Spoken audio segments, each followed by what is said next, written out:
Hello दोस्तों, तो कैसे हैं आप सभी। उम्मीद करता हूँ आप सभी अच्छे नहीं होंगे और उसकी वजह है एसएससी और उसका ये रवैया। तो इस वीडियो में दोस्तों बहुत ही इंपॉर्टेंट बात करने वाला हूँ आप सभी से। तो रिक्वेस्ट है आप सभी से, वीडियो को पूरा देखिएगा और अच्छा लगेगा तो वीडियो को शेयर कीजिएगा हर उस जगह तक जहाँ तक इसको पहुँचना चाहिए। हमारा चैनल बहुत बड़ा तो नहीं है कि अपने आप हर जगह पहुंच जाए, बट आप सभी का ये जिम्मेदारी होगा कि आप सभी इसको शेयर करिएगा और सब्सक्राइब करिए तो मैं नहीं बोलूँगा, बस वीडियो को शेयर कर लीजिएगा।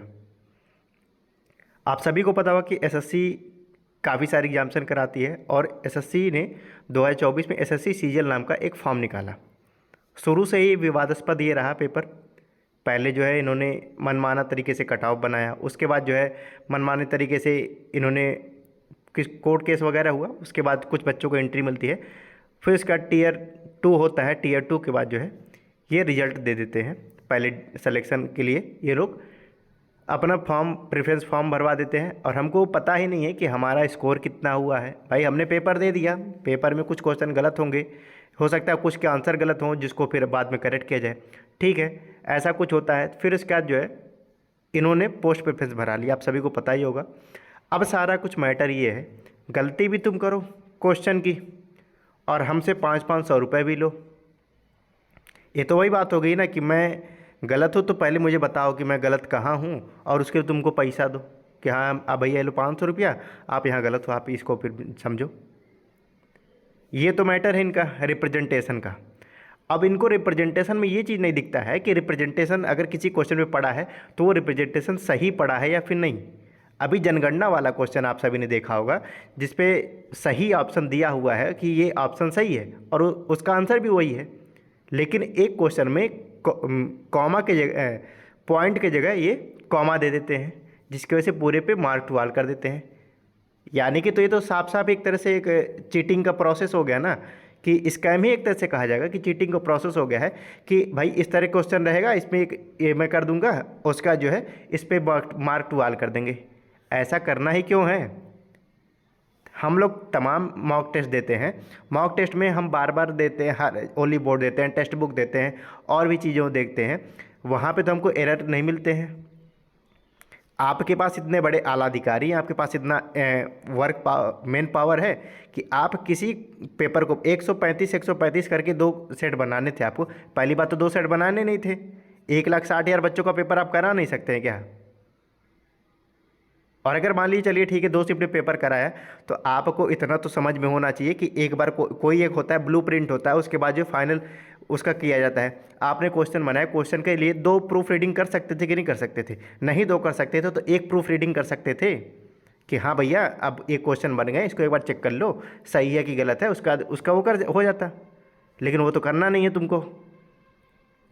अब देखिए जो इस रिजल्ट में जब तमाम ट्विटर कैंपेन हुआ, ट्विटर कैंपेन बाद ये स्कोर कार्ड देते हैं, आंसर की देते हैं और उसमें पता चलता है कि भाई साहब ये 18 तारीख वाले में 9 क्वेश्चन पे मार्क टू ऑल कर देते हैं और 20 तारीख वाले में 10 क्वेश्चन पे मार्क टू ऑल कर देते हैं और 5 क्वेश्चन के जो है ऑप्शन बदलते हैं 20 तारीख वाले में और 3 या 4 क्वेश्चन के ऑप्शन बदलते हैं जो है 18 तारीख वाले में। ऐसा करना ही क्यों।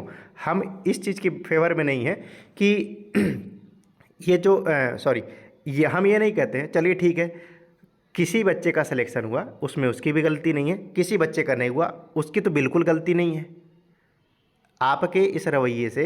अब देखिए अगर मैं यहाँ पे कहूँ री एग्ज़ाम के लिए, और इसका एक सलूशन भी री एग्ज़ाम ही है, आपसे ये मैं नहीं कहूँगा कि भाई क्या नाम है आप इसको जो है दोबारा पेपर करा सॉरी दोबारा रिजल्ट दे दो। भाई चलो दोबारा रिजल्ट दे दी तो अब कम से कम 9 क्वेश्चन और 10 क्वेश्चन गलत तो है आपके यहाँ पे। फिर अगर वही रिवाइजल देते हो फिर से कोर्ट केस होगा इसका। तो सिंपल सी बात है कि आप इसका री एग्ज़ाम कराओ।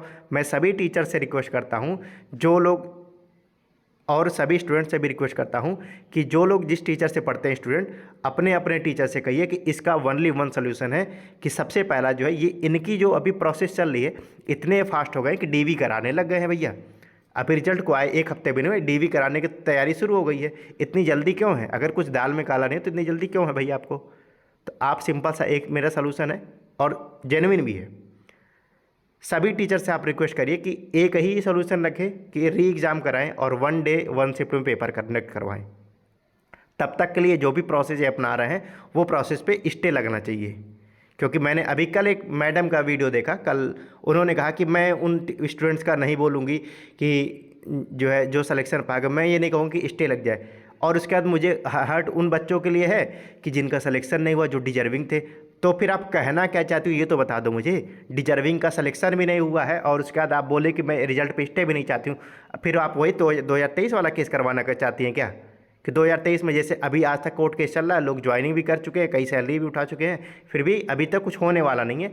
एसएससी को हाई कोर्ट ने कह दिया कि भैया ये रिजल्ट आप रिवाइज करो, लेकिन एसएससी कहती ये नहीं, हम ऐसा नहीं करने वाले हैं। अब बच्चे सुप्रीम कोर्ट गए हैं, कंटेम्प्ट ऑफ कोर्ट कर लिए। तो कम से कम मैं सभी टीचर से कह रहा हूँ, अगर आप ये मान रहे हैं कि डिजर्विंग कैंडिडेट्स बाहर हुए हैं, चाहे वो डिजर्विंग हो चाहे नॉन डिजर्विंग हो, XYZ कुछ भी हो, लेकिन आपको लगता है अगर ये गलत हुआ है तो सलूशन मात्र एक ही है कि इसका फिर से री एग्ज़ाम हो, 1 डे और 1 शिफ्ट में इसका एग्ज़ाम हो। आप सभी से मैं रिक्वेस्ट करूँगा जो भी स्टूडेंट इस वीडियो को देख रहे हैं, जहाँ तक इस वीडियो को शेयर कर पाए करिए, और हर उस टीचर तक ये अपनी बात रखिए कि इसका एक सोल्यूशन है कि री एग्ज़ाम और री एग्ज़ाम और री एग्ज़ाम। आज आप ऐसा करिए, ठीक है, आप आज से 10 दिन बाद करिए पेपर कि मैं फिर से री एग्ज़ाम ले रहा हूँ।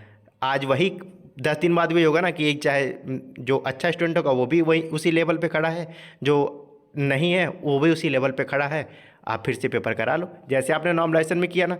भाई साहब, एक स्टूडेंट का मैंने देखा कि 82 को मार्क्स है रीजनिंग में, और फाइनल आंसर की जब भी आती है फिर भी उसमें मतलब कि 28 क्वेश्चन सही थे, 2 क्वेश्चन गलत थे। फाइनल आंसर की में भी उसके 28 सही थे, 2 गलत थे।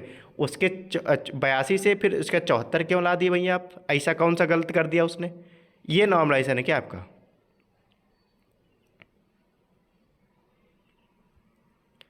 तो जितने भी कैंडिडेट्स ये वीडियो देख रहे हैं, जो भी लोग ये वीडियो देख रहे हैं, आप सभी से यही रिक्वेस्ट है कि सबसे पहले आप यही काम करिए कि हर इस टीचर तक जिससे भी आप पढ़ते हो उनसे यही आप डिमांड रखिए, पहले तो इस प्रक्रिया पे स्टे लगे, उसके बाद जो है इसका री एग्ज़ाम हो और एक अच्छे तरीके से पेपर बनाएं।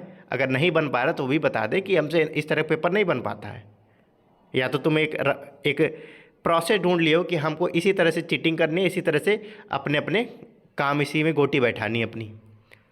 ठीक है, तो मिलते हैं अगली वीडियो में। थैंक यू, तब तक के लिए।